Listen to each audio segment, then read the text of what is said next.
If everything discussed in part 2 goes in our favour, in post 2025 we have 3 new stations at Lisburn West, Grand Central Station and York Street, then the Knockmore Line should start preparations to be reopened if it hasn't already by that point. Now, the way I believe the line should be reopened, it takes its course in a few critical stages. Stage 1.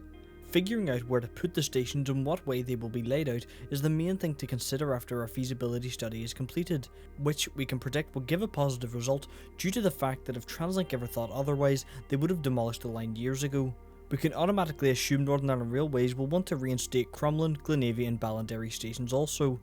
And that is what FundTheNINE wants most for its reopening, as it is crucial that the communities that were stripped of their rail connections get them back first. Crumlin is the first station you arrive at when leaving Antrim towards Lisburn. As you can see, I've devised a rudimentary graphic of how we could lay out this reopened station. Crumlin has grown a good bit in the last 20 years since the line's closure, so having a station able to accommodate larger passenger numbers is essential. First off, the main station building still exists today, however it is absolutely tiny and unsightly, so my best opinion would be to tear it down and build a new state-of-the-art railway station for Crumlin. This station would be complete with a passing loop and both platforms with a disabled friendly footbridge connecting the two. Next would be a park and ride. The reason for suggesting such a large parking facility at the station is that there are many nearby homesteads, farms and villages that have absolutely zero public transport connections to this railway station, and providing adequate parking ensures even the most disconnected people have rail as their main choice of travel. Running through the park and ride would be the pedestrian way. With 4 zebra crossings marked with white lines, this footpath would take people through the centre of the car park and down to the side of the mini roundabout, and this is where things get interesting. Many people will be using the railway connection to come to Crumlin to go shopping at Tesco's or the leisure centre that's next to it, so providing a subway for people to get across the busy road safely would be brilliant, plus 2 ramps up to street level so people don't have to cross via the tunnel if they wish to head into town. Next, a bus area. This site is currently a bus storage area, but with rail connections reopened, it would be best to provide 4 to 5 bus stands with an expanded bus parking / washing facility to accommodate the extra buses that will be needed to shuttle people to and from the station. Lastly, the bus maintenance facility. Not totally a necessity, but it would be beneficial to have a warehouse where buses can go to receive proper maintenance without having to haul them somewhere further away, as country roads can be less properly maintained and the chances of a bus getting a flat tyre or other mechanical or electrical issues much higher. All in all, I think that this would be a perfect way to open Crumlin Station, as it would be a good reorganisation of the current public space available. Now on to Glenavy. Glenavy lost its railway station building some time ago, likely due to the structure being unsound. Glenavy is a rather small village, but not the smallest we will talk about here today, but regardless, it still deserves its rail links restored. Simply put, the best course of action would be keeping the single track and platform layout, then building a new, small station building with a decent sized park and ride, because as like Crumlin, Glenavy's railway station will not only serve Glenavy itself, but also every surrounding village and homestead. Another good addition would be to build a new footpath from the bus stop, highlighted in blue, up to the station building. This would allow for people getting to the station via foot not to have to worry about being flattened by a distracted motorist on their way to work. Now, Ballinderry is unique in this list, as its station building is somewhat architecturally significant. As far as I can tell, Ballinderry is the only station building on the entire Knockmore Line that hasn't been demolished or rebuilt in the past 150 years. So right off the bat, Ballinderry station should be preserved in its current style. This means that it will be the new station. Now, I'm not sure what the structural integrity of the building is, but judging by the fact that it stood since the 1840s with no complaints, I'll judge it safe enough to repair. Ballinderry should also have its passing loop reinstated to maintain high frequency opportunities along the line in case of any future developments on the line, like a station at the international airport for example. Just like Crumlin, a disabled friendly footbridge is required, whether that comes in the form of 2 lifts or a ramp bridge like you see at Ballymoney or Antrim is up to Translink. Ballinderry Station's car park is also still there, and it's still paved and road marked, so it can pretty much stay the way it is, as that there should be more than enough room for everyone to park and travel. However, there is also plenty of room to expand if for some reason it was needed. On the large grass verge between the road and station, I'd suggest putting a bus bay for one major reason. Lower Ballinderry is some 2 miles away from Upper Ballinderry, and I think if this station were to be reopened, it is only fair that Lower Ballinderry receives a shuttle bus service from their village to this station. This way, railway access in Lower Ballinderry isn't just for those that can afford to drive or cycle, especially since cycling infrastructure in this part of the country is simply non-existent, so cycling can be extremely dangerous unfortunately. Next up is a new footpath.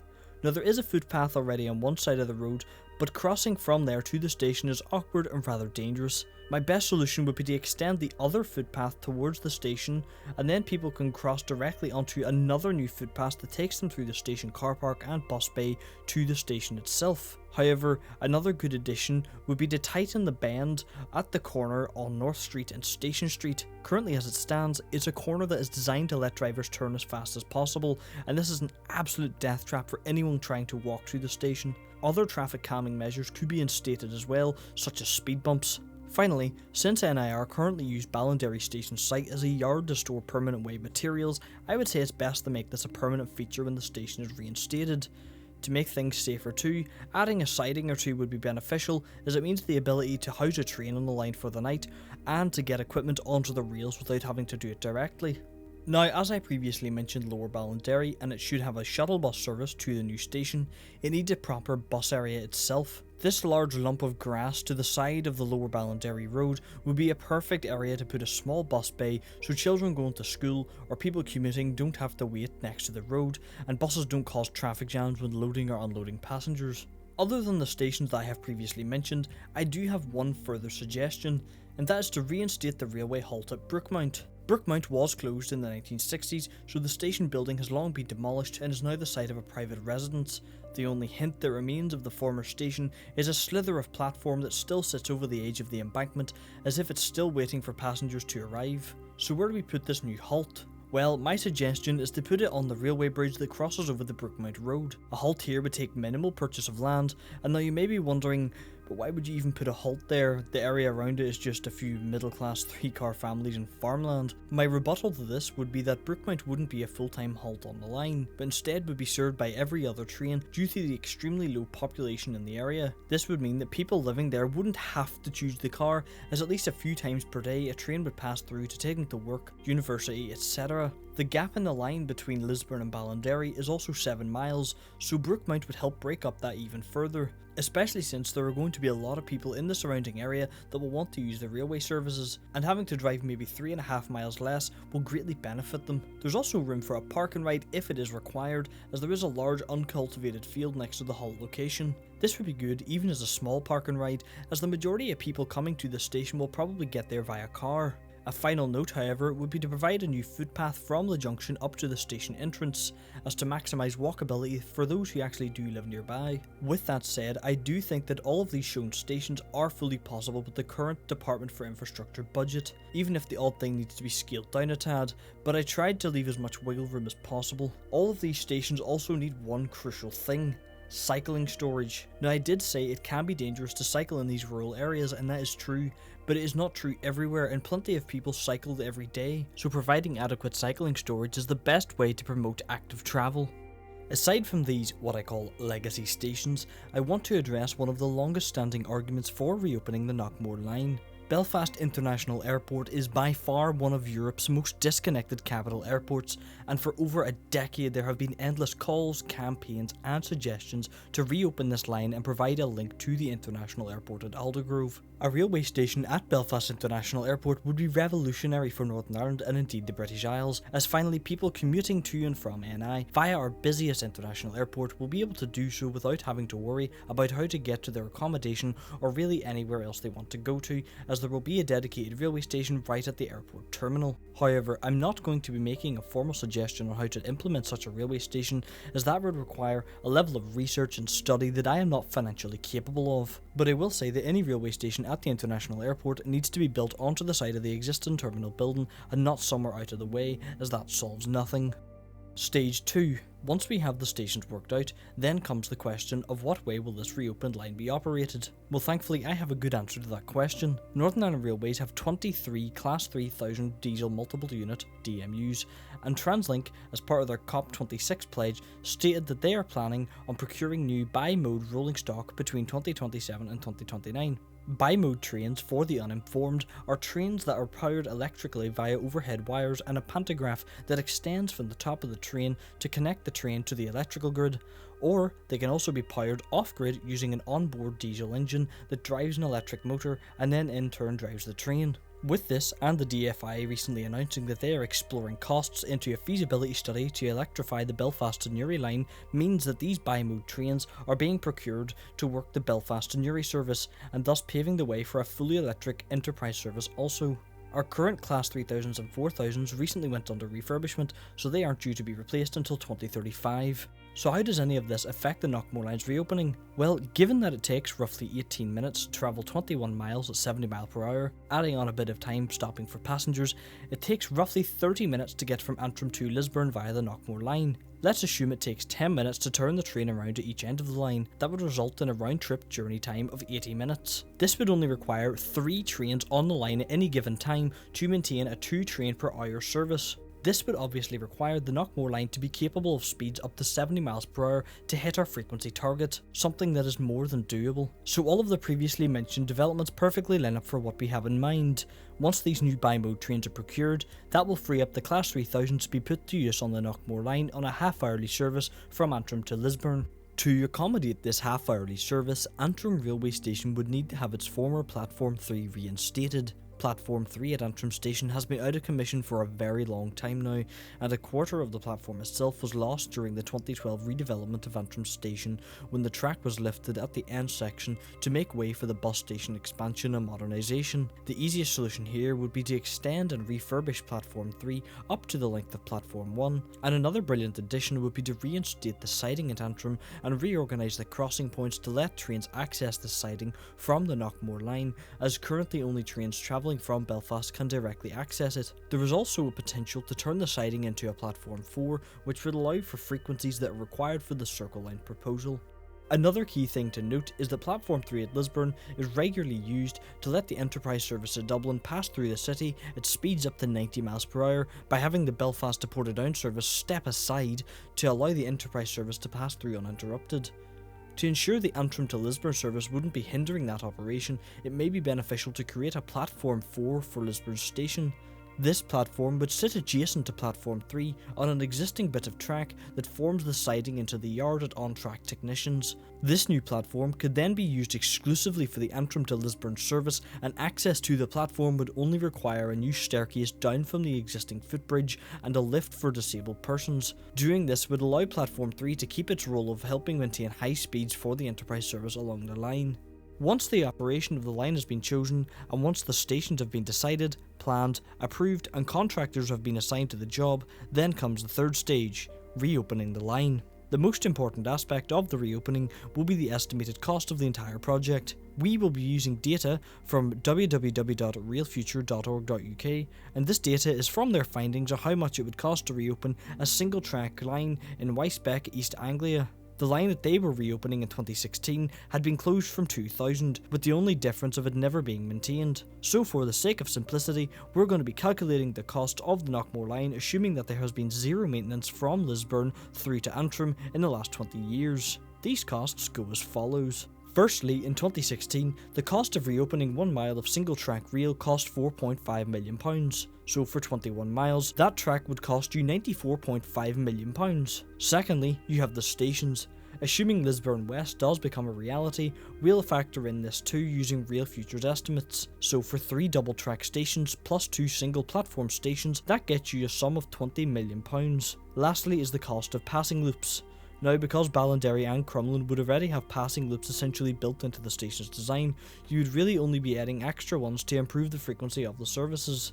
Since the gap between Ballinderry and Lisburn West isn't that much, we'll assume there won't be much need for a passing loop anywhere between there, and the same applies to the gap between Antrim and Crumlin. The total cost of this project is then £114.5 million, but we'll round it up to £120 million for simplicity and to make sure we cover any unforeseen costs. But since this is 2016 figures, we need to calculate how much this would cost in today's money and what it would cost in the future. So thanks to in2013dollars.com, we can use their free online tool to do just that. So by using their resource, we can determine that the cost to reopen the Knockmore Line in 2023 would be roughly £170 million. But if NIR wanted to wait until after Grand Central Station is built to embark on this project, let's say 2025 at an inflation rate of 3%, then the project cost would rise to around £180 million. The bottom line here is that the sooner work is done to reopen this railway line, the less the cost will be. However, with that being said, even with the project soaring to around £200 million in 2030, that would still be £200 million less than the Weaver Cross project, and it would be £1.3 billion, yes, billion pounds less than the A5 Omagh bypass project. One last cost-related note is the potential return on this investment, as that is what drives the success of this line upon reopening.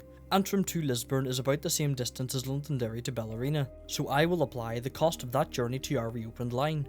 The current cost to get from Derry to Ballerina is £7.80, but we'll round that up to £8 for simplicity and because rail and bus fares are due to increase in March. So next we need to calculate the average amount of people that will use the Knockmore Line daily. To do that, we will calculate the average percentage of daily rail users in Northern Ireland. First, we need to calculate the number of people who use trains every day by dividing the annual figure by the number of days in a year. Assuming that people use trains every day of the year, we can calculate it as follows. 15 million people divided by 365 days gives us an average of 41,000 people per day when rounded to the nearest whole number. Now we calculate the percentage by dividing 41,000 people by 2 million and then times that result by 100%, which gives us a percentage of 2.05% of the population. Now that we know that 2.05% of Northern Ireland's population uses the rails every day, we can now calculate the average sum of people that would be using the Knockmore Line by applying that percentage to the maximum hourly capacity of the line. If two Class 3000s can carry a total of 560 people and the line has a frequency of 2 trains per hour, then that means the Knockmore Line can carry a maximum of 20,000 people per day. 2.05% of 20,000 is 410. So that gives the Knockmore Line an average of 410 passengers per day. With that figure, we then know that the Knockmore Line would have a yearly average passenger flow of 150,000 people. Now, not everybody would be travelling directly from Antrim to Lisburn, but a large majority of people will be using this line for that purpose. So 150,000 people per year means a whopping £1.2 million average profit yearly. That sum is pretty generous for how small time the line seems, and with a station at Belfast International Airport, that would further help drive up passenger numbers tenfold, and even help drive up the airport's yearly passenger intake too. Plus, airport link tickets would likely be slightly more expensive to boost profits, and thus the Knockmore Line could end up raking in upward of £2 million in yearly average revenue by 2030. So why is this railway line needed? The reason we need this railway line open is a matter of a multitude of pressing issues, so let's start with the biggest and most obvious reasons. Car dependency is an extreme issue that is gripping Northern Ireland every single day, whether it is by way of miles of congestion and tailback throughout Belfast, or hundreds of people being injured or killed on our roads each year. Not to mention the mounting climate crisis and how badly polluted cities like London have become, and we need to prevent our towns and cities going the same way. Now, before petrol heads tie me to a stake and set me for trial, I want to stress that I am not saying we need to get rid of cars or even go electric with cars, as we probably are all aware by now that car CEOs are using electric vehicles as a way to trick people with money into buying something they don't need to support a cause that isn't going to benefit from it. What I am suggesting is that we should be reducing as much unnecessary private car travel as possible. If we were to provide adequate and reliable rail transport all over the country, then we would see such a dramatic decrease in car usage that we wouldn't even need to consider banning fossil fuel vehicles at all. The reason for the big petrol and diesel bans of 2030 are down to the fact that we aren't providing our citizens with an alternative and instead are fueling the issue by building roads instead of rails. Now obviously our current trains pollute too, but a 6-car CAF 4000 has over 400 seats, and that's 400 potential cars off the road just by using one train. The second big reason is that fuel nowadays is costing more and more. Prices have fallen a small bit, but they are still high, and NIR need to benefit from this by expanding services to wherever they can, as I know that there are tens if not hundreds of thousands of people all across NI that would take the train over their car, as now taking the train is actually a lot cheaper than before. The Knockmore Line obviously doesn't serve the most populous areas of Northern Ireland, but is by far the easiest line to reopen, and it would be serving Lisburn and Antrim, a city and a large town with the added potential of an airport railway station in the future. The Knockmore Line was a vital asset to NI for over 150 years, and it rightfully deserves to become a vital asset once again when so many need it most. The other smaller reasons why we need the line reopened come in the form of economy. I am certain that many local businesses and places of interest would benefit from the added tourism money, and those that are just looking for somewhere new to go. Crumlin is arguably the most vital place for this line to be reopened for, as it provides locals with new opportunities of every kind, but it also provides a new tourism opportunity. The Crumlin Glen is a beautiful scenic walk, and having a railway connection that is a mere 7-minute walk from the station would be phenomenal. People would be able to travel from all over the island to visit this nature walk, and that means that people will be spending their money in the town and thus boosting the local economy in a knock-on effect. Crumlin Leisure Centre is also a 2-minute walk from the station, which is directly across the road, and this means people from neighbouring towns would be able to easily get to the leisure centre and exercise, promoting good health for everyone involved. I also mentioned earlier a potential shuttle bus from Lower Ballinderry to the station in Upper Ballinderry, but the same goes for a lot of small urban areas surrounding the railway line, such as McGabbery, Stonyford, Ackalee, Ackagallen, Gortnagallen and Aldergrove, which would also greatly benefit from having a bus connection to their new nearest railway stations. One final reason for reopening is that if you look at County Donegal, just over the border, or you look at County Fermanagh or Tyrone, there are communities that haven't seen trains in nearly 100 years. This has led to a serious issue. Because there are no railway stations, there is no real reason people live in the urban centres, as they have to own a car anyways, so why should they live somewhere that's riddled with traffic? This leads to the countryside being littered with single family homes as if somebody sneezed them onto the landscape.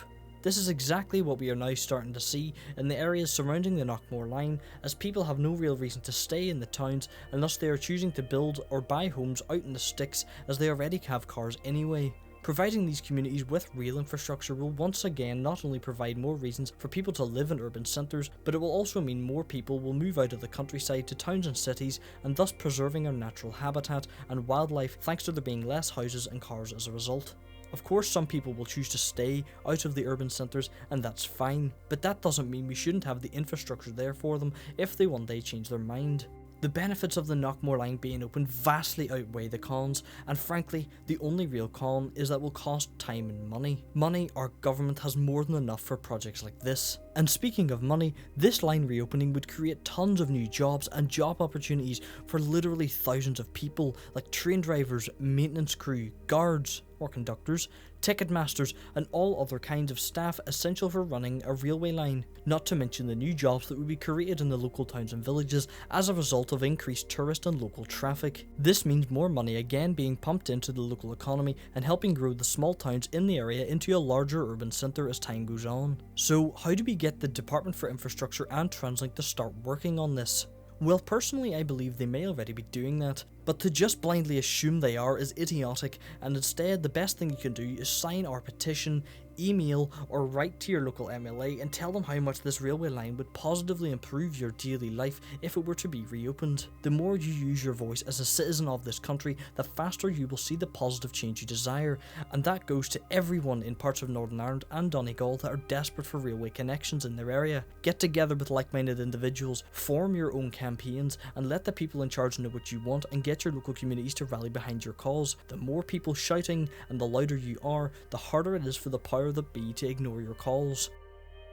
With that said, this concludes our video series on the Knockmore Railway Line, and if you wish to help out no matter where you are in Northern Ireland, please sign the petition in the link below and help spread the word by sharing it everywhere you can. If we can get just one railway expansion in this country, we can use that positive change to get 10 more. Thank you for watching and have a wonderful day.